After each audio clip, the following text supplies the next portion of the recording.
Hello and welcome back to Bookish, and welcome back to one of my Random Thought Thursday videos. This one is inspired, as many of these videos are inspired. This one was inspired by a video I just watched from Kim over at Middle of the Book March, and her video was entitled, let's see, I think it was like what she thinks about Jane Austen, my thoughts on Jane Austen. And so I watched that video and it was really interesting, and I think Kim has a really interesting take on Jane Austen, not one that I necessarily agree with, but in that video Kim said that she doesn't put Jane Austen up on a pedestal, and she also said that she doesn't, consider her to be a perfect author, or perhaps, I'm not sure, I'm a little unclear on this, any author be a perfect author, put any author up on this pedestal. And in that same video, Kim talked about, I think, at least 4 Jane Austen novels, which she said she really loved. And so I thought, wow, Kim has a much higher standard perhaps for greatness, which I guess is what I mean by, or what I would mean by putting an author up on a pedestal, than I do. And so this then made me think, how do I decide, or how do you, or how do we decide which authors are great and which authors are not?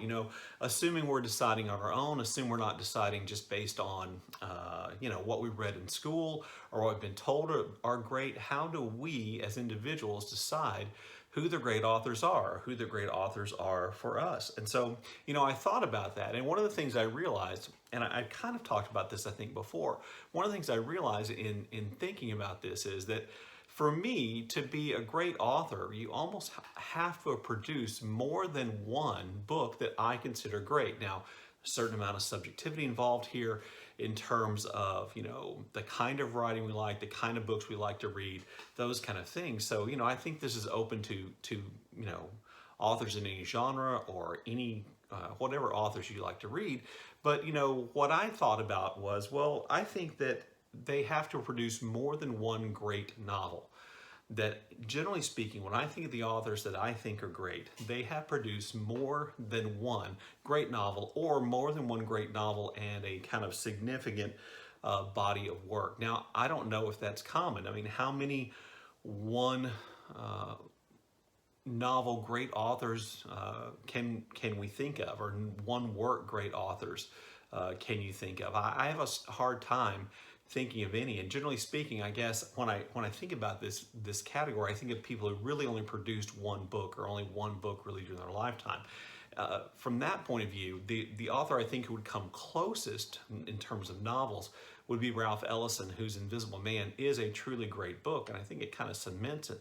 Ellison is a great writer. Now, I know Ellison wrote other things, I think criticism and essays, and I know there was a later novel, but he kind of famously is one of those people we think of as being one book, or being a one book author. So maybe Ellison would be on that list of great authors. But for me, most of them have to have, produced more than one book, which means that by my standard, and I'm really interested in yours, I'll ask you about that in a minute. By my standard, that means I have to have read several books by this author. Maybe one reason why I'm hesitant to put someone like Ralph Ellison or Harper Lee on this list is because I haven't read their works extensively. Maybe one reason why I don't consider George Orwell to be a great author is I didn't particularly like 1984. I thought Animal Farm was okay. I liked Down and Out in Paris and London, but I haven't read much more than that.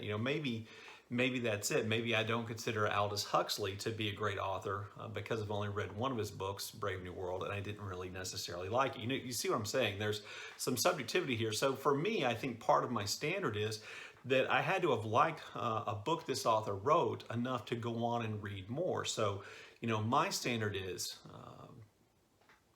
authors who produce more than one book that I think is great have to be, that's part of my standard, which means I have to have read extensively within that author's work. And, I think this is somewhat reflected on my channel with my, where not to start videos, where I go through authors who I've read a lot of and talk about where I think are bad ideas to start, or books I think are bad ideas to start with, and then books I think would be good ideas to start with. So then thinking about my standard, I've read a whole bunch of their books and they produce more than one book that I thought were great. I thought one way to maybe kind of clarify how this works for me or how my standard works, is to talk about just a list of authors I think are great authors. And if you watch my channel, you're going to be able to guess some of the authors on those lists, and then tell you how many of their books that I think are truly great books. Because I think Kim's standard is higher than mine, but I think my standard for what is a great book by a great author is a little bit different. So, you know, I think we're tempted,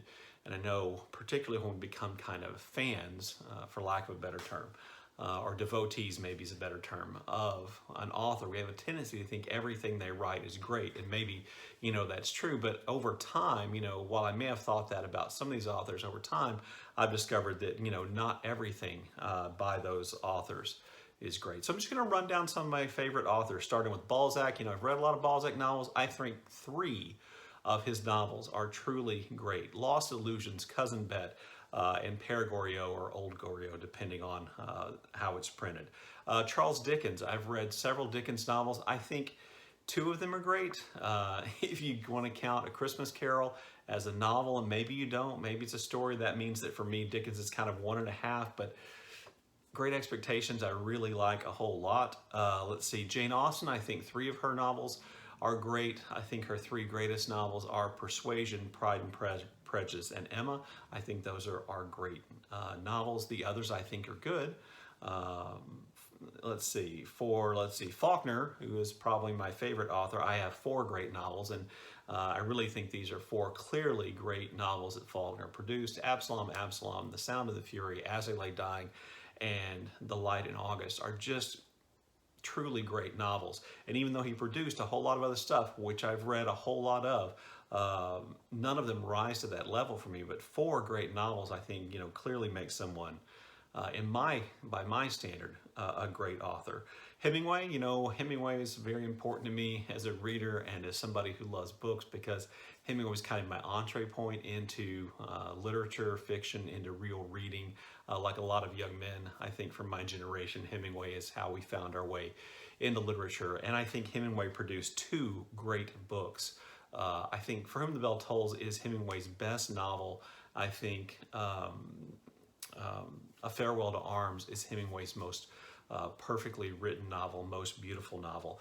My favorite Hemingway novel, though, is The Sun Also Rises, but that has something to do, that is a sentimental thing and not a thing about whether or not I think that's a great novel. Let's see, Cormac McCarthy.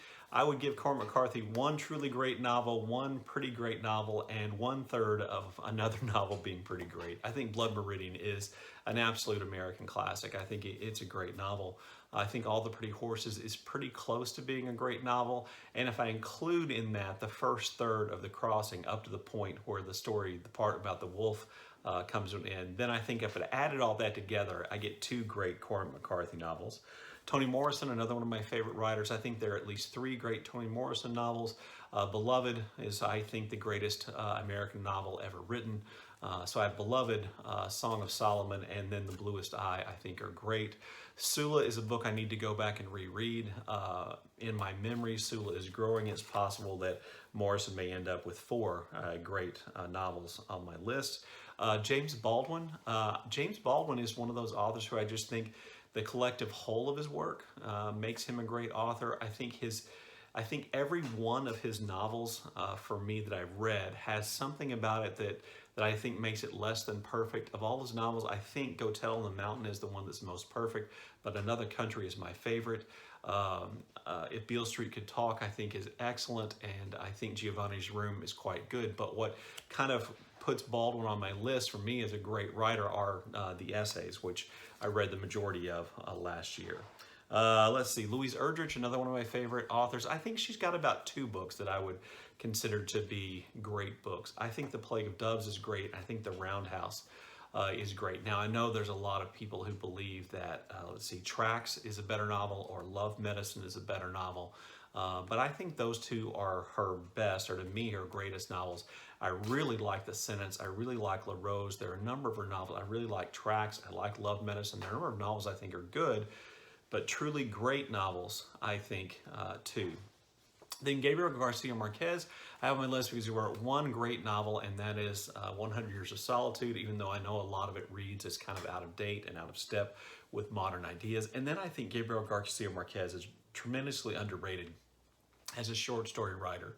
And so I put him on a list of great writers, even though only one really great novel, I think, but then all those great short stories, which then leads me directly to talking about William Trevor, who I think the body of his work in short stories makes him a great writer. And then in addition to that, the story of Lucy Galt and a few of his other novels, I think definitely put him on this list. So, you know, the other question I have for myself and then for you is, can you be a great author if you just write a whole bunch of good novels? You know, I thought about this when I was talking about Louise Erdrich and how many of her novels I think are good and not great. If I didn't think any of her novels were great, would I put her on my list of great writers or great authors?